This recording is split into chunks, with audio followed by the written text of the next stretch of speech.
Because of why I search the deep through endless nights, no time to sleep.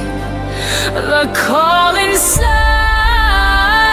I can't deny. I'll find the light because of why. Hey everyone, and welcome back to The Explainer.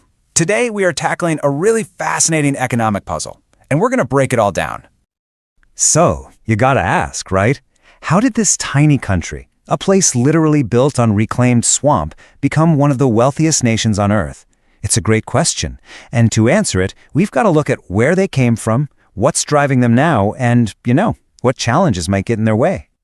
All right, so the story of Dutch wealth, it really starts centuries ago, way back in their famous golden age. And look, this wasn't just about Rembrandt and tulips, okay? It was an absolute explosion of economic power. It really boils down to a few key things that just came together at the perfect time. You had independence, you had innovation, and this incredible global ambition. I mean, when they declared independence from Spain in 1581, it was way more than just a political move. It was like flipping a giant switch that just unleashed this wave of commercial energy that would literally change the world. And it was just this perfect storm, On one side, you've got all this cheap energy from windmills and peat, which let them build this absolutely massive fleet of ships. And on the other side, you've got some of the most advanced financial tools of the day. We're talking the world's first real stock market, the first multinational corporations, all designed to fund and organize their domination of global trade. It was brilliant. But here's the thing that I find so fascinating. You might think this whole empire was built on, exotic spices and treasures from far-off lands. And yeah, that was part of it. But the real foundation? It was something way more mundane. It was grain.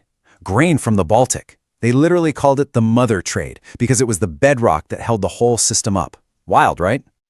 Okay, so let's fast forward to today, because that historical legacy, that spirit of trade, is still the engine powering the Netherlands. It never went away, it just evolved. It got bigger. And I mean, just to put its size in perspective, this is a tiny country. You could fit about 16 of them inside the state of Texas. Yet, it's the 18th largest economy in the world. That just shows you how much they punch above their weight. It's all about incredible efficiency. And this right here is the perfect illustration of how that spirit adapted over the centuries. Back then, the heart of European trade was the port of Amsterdam. Now, it's the port of Rotterdam, Europe's largest seaport.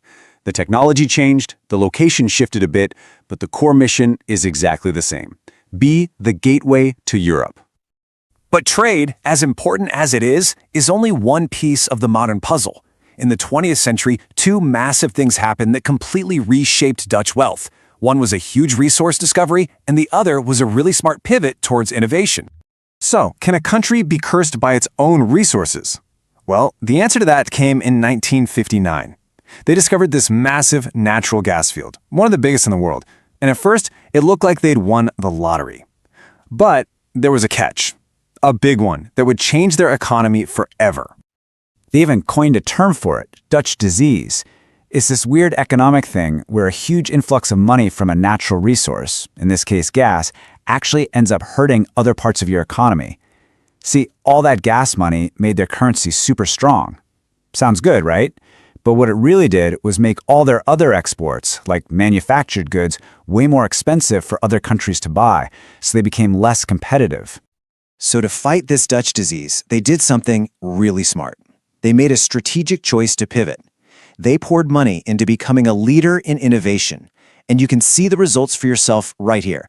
That top line, that's the Netherlands, consistently outperforming the rest of the EU. It was a very deliberate move away from relying on a finite resource and towards building a modern, knowledge-based economy. And that focus on innovation is exactly why the Netherlands became such an attractive place for business. You've got stability, a super skilled workforce, some pretty friendly tax policies. It is absolutely no accident that you see these global giants like Stellantis and Airbus setting up their headquarters there. It's the result of decades of really smart, deliberate planning. Okay, but here's where the story gets really interesting. Because all this national wealth and prosperity, well, it hides a really surprising paradox. If you zoom in from the national level to individual households, a much, much riskier picture starts to emerge. Just take a look at this chart. It breaks down all the private debt in the country. And one thing just jumps right off the screen at you. That massive yellow section. That's household debt. It's way, way bigger than what corporations or banks owe. So you have to ask, what on earth are people borrowing all this money for? Well, the answer is pretty simple. Housing. It's almost all tied up in mortgages. Look at this chart of house prices. You can see that incredible spike just shooting up over the last decade. And this red-hot market has been fueled for a long, long time by tax policies that basically encouraged people to take out the biggest mortgage they possibly could. And what's the result of all that? A pretty shocking statistic, actually. The Netherlands has the highest household debt to GDP ratio in the entire European Union. So let that sink in.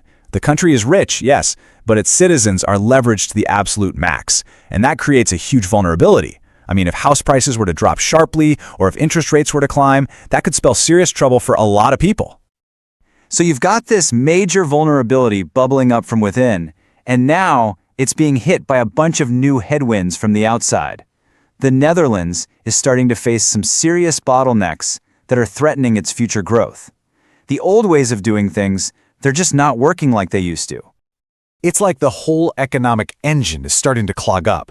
You've got things like the nitrogen crisis, a really unique Dutch problem, where environmental court rulings on nitrogen emissions have basically brought new construction projects to a standstill. Then you add in a major shortage of workers, a housing crisis that just won't quit, and an electricity grid that can't keep up. And yeah, it's a perfect storm for stalling out. So what's the path forward? Well, it's going to require some really tough choices. Just like they pivoted to innovation to beat the Dutch disease all those years ago, the expert consensus now is that they've got to do it again. They need to strategically pour money into the industries that will define the future. We're talking semiconductors, biotechnology, climate tech, if they want to break through these new roadblocks. So when you look at the big picture, the story of Dutch wealth is really a story of constant reinvention. Those same foundations of trade and innovation that created their golden age are now being tested in ways they've never seen before. So this question, can they engineer another golden age? It's not just some thought experiment. It's the central, most important challenge they're facing right now. So I'd love to know what you think. What's the biggest challenge facing the Dutch economy? Is it that massive pile of household debt, the nitrogen crisis grinding things to a halt, or something else entirely? Let us know down in the comments. And hey, if you found this breakdown interesting, do us a favor and hit that like and subscribe button. It really does help us out. Thanks for watching, and we'll see you in the next one.